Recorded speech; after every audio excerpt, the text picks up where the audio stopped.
Bom, então cá estamos para nossa aula 2, tá? Hoje eu vou falar mais sobre os marcos de desenvolvimento, né? E como identificar, principalmente como identificar esses atrasos no desenvolvimento da fala. Ontem foi a aula anterior foi uma aula um pouco mais teórica, né? Mas eu vou dar uma retomada nela, assim, ó. Ela foi bem teórica porque a gente precisa entender, né, que a fala, ela é um processo final de toda uma construção da comunicação, né? E que a gente precisa entender quais são essas etapas para poder identificar aonde é que a gente onde é que está o nó do desenvolvimento, né? Onde é que nó que a gente precisa dar nesse desenvolvimento da comunicação, tá? Então, por isso que a gente precisa entender um pouco mais essas etapas para saber onde que a nossa criança se encontra e depois lá nas atividades vocês vão ver que existe atividades exatamente específicas para cada uma dessas áreas, tá?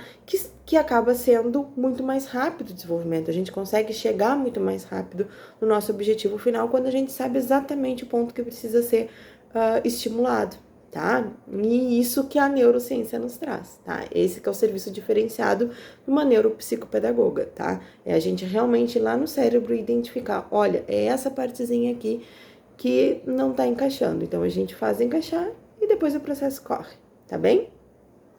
Bom, então, lembrando, né, o que é uma linguagem? Ela é a interação social, né? Implica na participação do outro em uma troca. É também o meio de construção do conhecimento, né? Porque eu vou receber aquela informação e eu vou assimilar. Esse assimilar é que eu vou aprender, é que eu vou pegar para mim, né? Estipular qual é a minha relação com aquele objeto a ser conhecido, né? Então, eu vou fazer a minha teoria de conhecimento sobre o assunto, tá? E ela então é fundamental para todo o processo cognitivo, né? Para toda a construção do processo cognitivo, tanto escolar, porque a gente precisa, né, todos os dias aprender o que a professora fala em sala de aula, como na vida, né? A gente precisa para todas as nossas situações do dia a dia também do nosso cognitivo, né? Ou seja, receber a mensagem, processar ela, armazenar, tá? E também, quando necessário, saber expor, né? Como eu estava falando até anteriormente, o que é uma prova a não ser enviar, né, o que eu sei, o conteúdo que eu assimilei, né, eu tenho que saber enviar ele também, saber me comunicar. Porque quais são os problemas de relacionamento hoje em dia? Tá no expressar, porque eu não sei como expressar aquilo que eu tô sentindo, tá? Então, né, a fala, a linguagem, ela é um meio que eu tenho para aprender, né? E ele também é um objeto de conhecimento ao mesmo tempo, né? É o que eu penso, é como eu me comunico, que é meu objeto de aprendizagem. Então, a comunicação ela é essencial para a construção do conhecimento, né? As trocas de informações, a expressão dos nossos sentimentos e necessidades, né? Porque todos nós humanos, nós temos necessidades e nós precisamos expressá-las. O nosso desenvolvimento cognitivo, né? O nosso desenvolvimento social, as nossas relações sociais. A gente sai para procurar um emprego, eu preciso entender o que aquele emprego está querendo, ver se eu tenho condições e chegar lá e expor, né? A minha pretensão. Né? Então, desenvolvimento cognitivo, social, emocional, na aprendizagem, na constituição da identidade das pessoas, porque se eu não entendo os valores que eu recebo, como é que eu vou construir esses valores e vou colocar na minha prática, né? Então, os fatores necessários para aquisição dessa linguagem, né? Porque lembra que eu falei para vocês, existem fatores preditores que eu preciso ter antes de eu desenvolver essa linguagem, tá? Que é um meio, os fatores necessários então para aquisição da linguagem da fala, né? Porque a fala é somente um meio de linguagem, é um meio que eu vou me comunicar, né? Pode ser também por libras, pode ser por desenho, pode ser por gestos, enfim.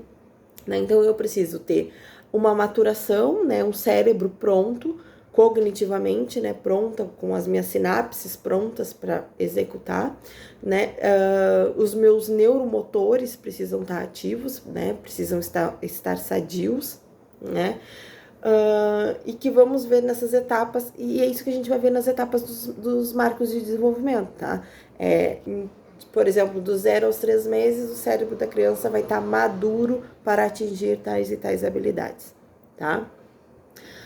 Eu preciso também de habilidades auditivas, né? Porque ou se eu não escuto, né? Então quer dizer que eu não vou receber aquele e-mail da mesma forma. Ou se eu tenho algum transtorno que a gente chama de TPAC, né? Que é no processamento auditivo. Quer dizer que as coisas que eu escuto, elas não chegam a mim exatamente como elas foram emitidas, né? Porque lá no meu processamento auditivo, eu compreendo diferente. As minhas sinapses acabam acontecendo diferente, né? Então, a mensagem que eu recebi, ela foi lida pelo meu cérebro de uma maneira errônea, tá? Ou uma maneira que não foi emitida, tá? Então eu preciso entender, né, que eu tenho as habilidades auditivas, tanto as auditivas quanto o trato vocal, né? Eu preciso então ver se eu tenho o meu aparelho fonador, né, sadio para poder emitir uma voz, um som, um grunhido que seja, né? Uma saúde física e emocional, né, que me proponha. A saúde física foi como eu falei para vocês, né? Tem a ver com a minha fisiologia tá sadia e sã a ponto de eu compreender esses estímulos, né? Emocional, porque às vezes, quantas vezes a gente não tá num dia bom e aquela pessoa que só te deu um bom dia num mais corrido e tu já interpretou aquilo como não gosta de mim, enfim, né? Então o nosso emocional manda muito no jeito que eu vou receber, no jeito que eu vou processar e principalmente no jeito que eu vou emitir essa mensagem, tá? O ambiente que eu tô inserida também tem que ser um ambiente encorajador e estimulante, tá? Porque imagina uma criança que toda hora que ela vai emitir a opinião dela, alguém manda ela ficar quieta. Vai ser uma ou duas vezes e ela não vai emitir mais. Ou seja, é um ambiente que não é encorajador para ela falar, né? A mãe tá sempre no celular, ela vai conversar com quem? Então não é um ambiente estimulante, tá? E é o que acontece mais em relação às telas, tá, gente? Eu não ia entrar muito, abordar muito agora, mas assim, por que a gente critica tanto as telas para as crianças? Porque elas só recebem. É um ambiente que não é estimulante para que ela fale, para que ela troque, né? A gente fica ali, aquilo ali é uma linguagem somente receptiva. Ela vai recebendo, recebendo, recebendo e ela se acostuma somente a receber. Então, em outras áreas que ela deveria estar estimulando o processar e o emitir, ela só está recebendo, tá? E aí, quando a gente diz que a televisão é melhor do que a tela do celular, é porque ela fica em contato com o meio mesmo. Quem tem criança em casa sabe que a televisão muitas vezes fica ali ligada só pelo barulhinho, porque a criança fica brincando, ela fica prestando atenção no que os outros estão falando. Ou seja, o aparelho celular, ele foi exatamente programado para pegar a tua atenção, para pegar o teu cérebro e plantar informações ali. Já a televisão, não. Ela permite que mesmo ali tu ainda consiga ter uma troca. É só ver pela gente. Quando tu tá no celular, o celular te engole. Ou quando eu tô na televisão, eu consigo conversar e tomar até um chimarrão com alguém, tá? Eu consigo fazer essas trocas. Então, quais são as etapas do desenvolvimento da linguagem e da fala, tá?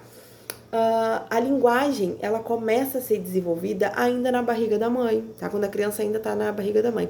Por isso que os médicos falam tanto da necessidade de falar com a criança, de conversar com a criança, de colocar música calma para a criança.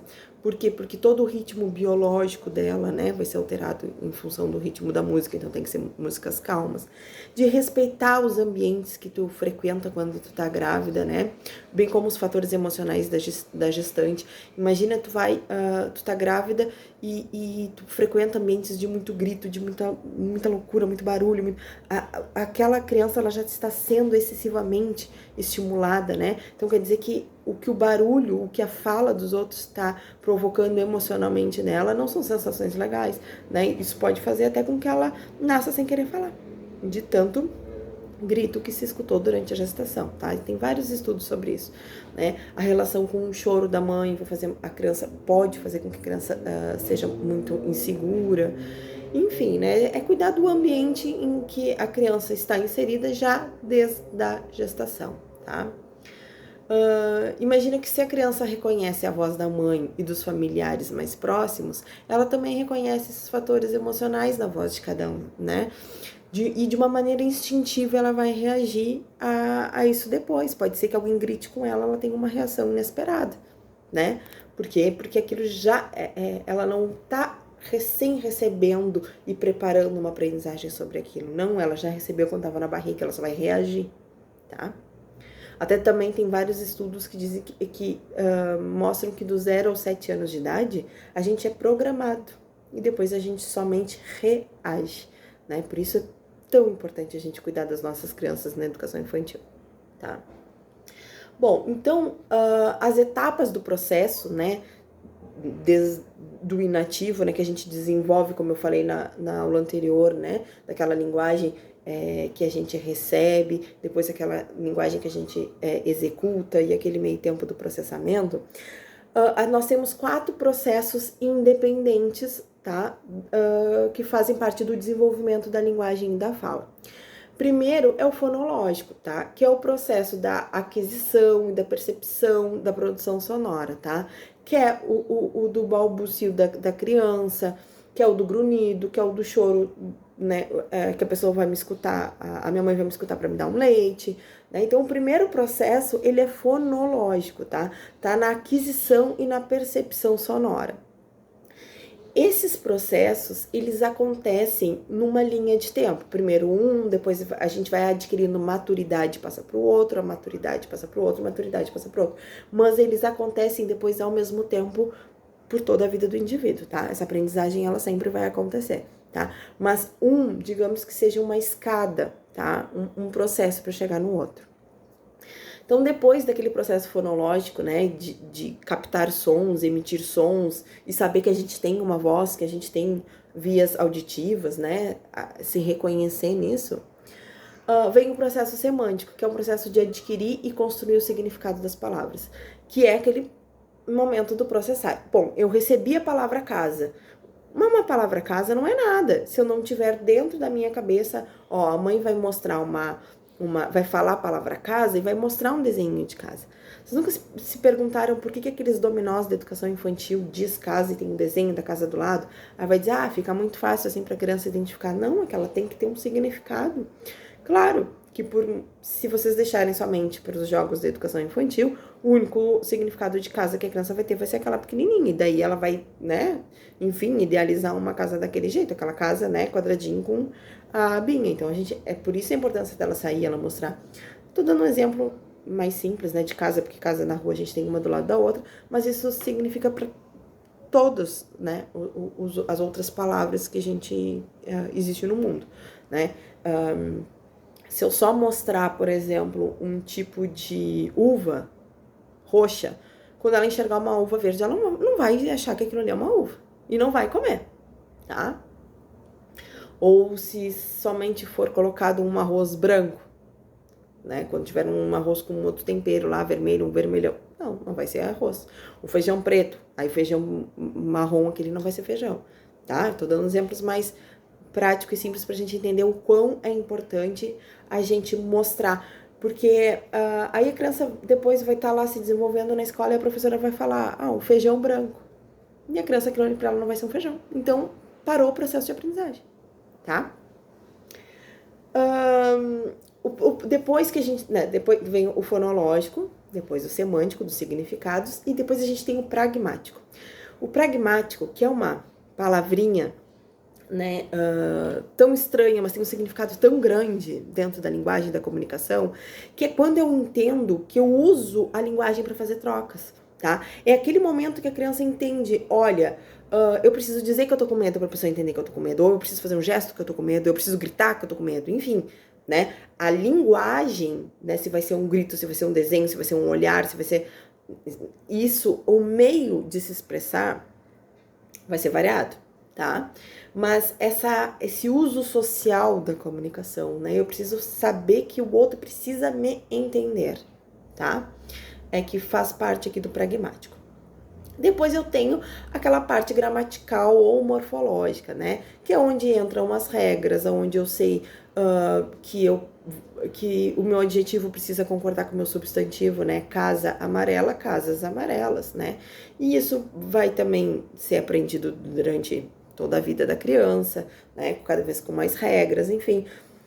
O que não é também aquela ortografia padrão que a gente vê lá na escola, né? Ela também é um jeito, também a linguagem ela também é um objeto de estudo, né? Que a gente vê nas escolas, mas na fala, tá? A criança, vocês vão ver que a criança lá de 3 para 4 anos, ela já começa a montar morfologicamente as frases corretas, tá? Ela se preocupa em colocar os S's e R's, enfim. Tá? Mesmo que seja errado, tá? Essa preocupação, essa consciência é que ela já vai ter maturação para fazer, tá? E, por exemplo, também lá a partir dos 2 anos, né, quando ela começa uma comunicação efetiva em si, quando ela junta 2 palavras, né? Ela vai fazer quero água, quero xixi, fiz xixi. Tem 2 palavras, mas ela já tem um valor semântico de sentido, né? Ela já tem um sentido ali, né? Ela já tá morfologicamente bem colocada, né? Porque tá o verbo e o objeto que ela quer, né? Então ela consegue montar, apesar de não ter o eu quero tomar um copo de água, né? Quero água, entendeu? Ela se fez entender, tá? Bom, então, as alterações na linguagem estão entre os mais frequentes transtornos de neurodesenvolvimento infantil. Tem estudos que falam em 5% da população pré-escolar. Eu diria que quem está na prática, na escola, percebe que esse índice ainda é bem maior, tá?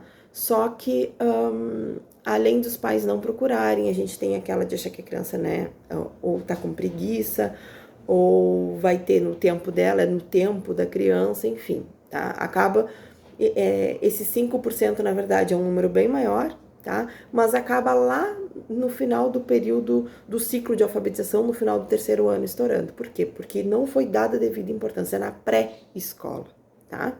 E a alfabetização dessa criança vai ser mais demorada, o desenvolvimento cognitivo vai ser mais demorado. A gente deve considerar e dar uma atenção a mais, sim, pelo fato que a maioria desses casos, né, de atraso no desenvolvimento da aquisição da fala e da comunicação estão associados com comorbidades neuropsicológicas e neuropsiquiátricas, tá?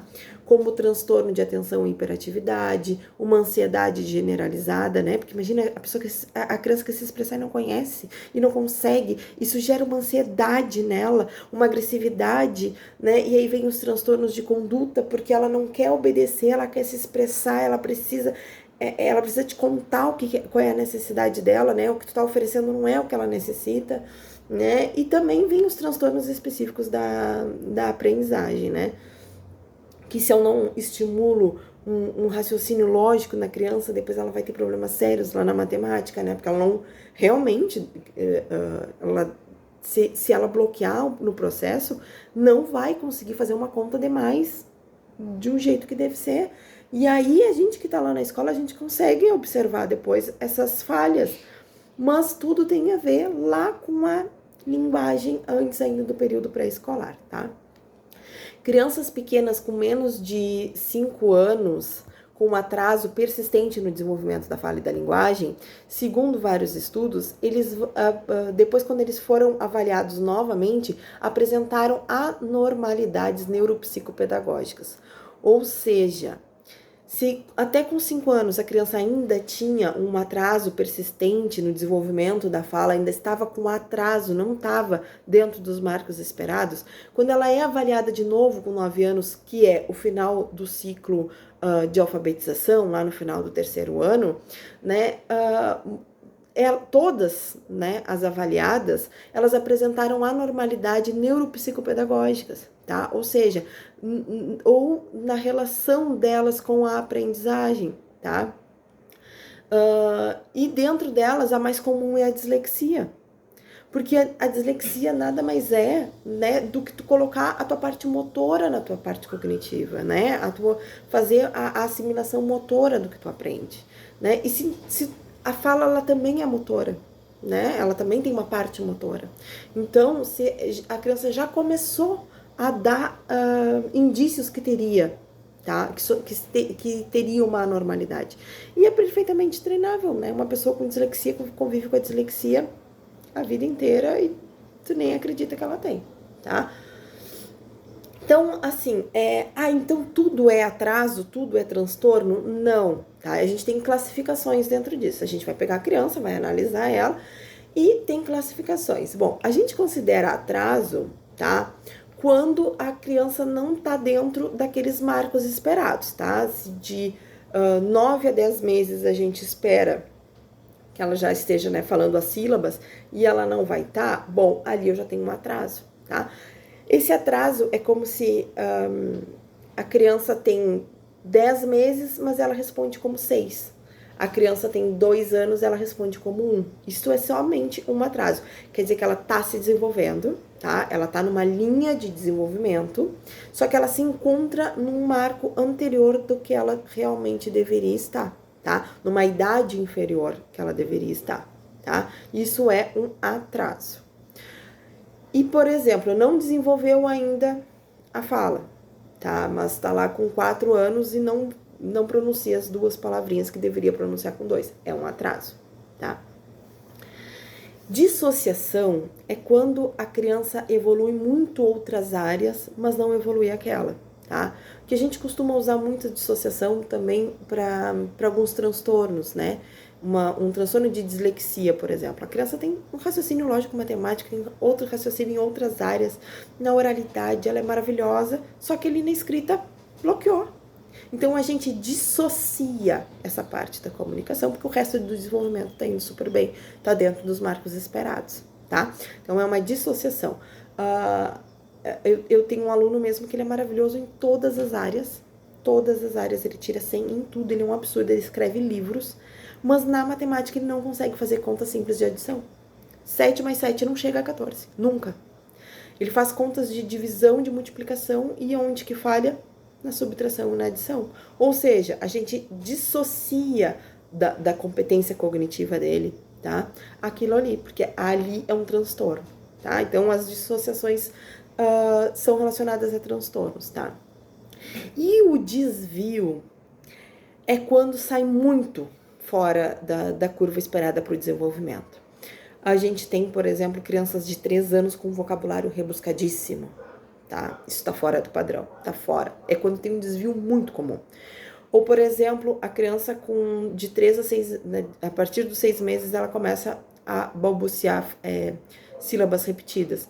Mas a criança com 4, 5 anos ainda está repetindo palavras, tá? E isso é muito comum, isso é a ecolalia, por exemplo, né, do autista. Quando ele ainda fica repetindo, né? A ecolalia é um desvio, tá? E é um desvio e pode ser associado, no caso, ao espectro autista, como não. O mutismo também é um desvio, tá? É muito fora da curva. A criança não desenvolveu, ela simplesmente parou, né? E isso é um desvio das alterações da linguagem, tá? É considerado um desvio. Então, a gente tem atrasos, desassociações e desvios. Bom, então o que é esperado para cada idade, tá? Eu sei que é o que todo mundo me pergunta, né? E eu já preparei, né, essa próxima aula, já tô com os meus slides aqui, mas como esse vídeo já ficou grande demais, eu vou deixar para um próximo, tá? Para aula 3. Espero que tenham gostado e, por favor, anotem e mandem as dúvidas, tá?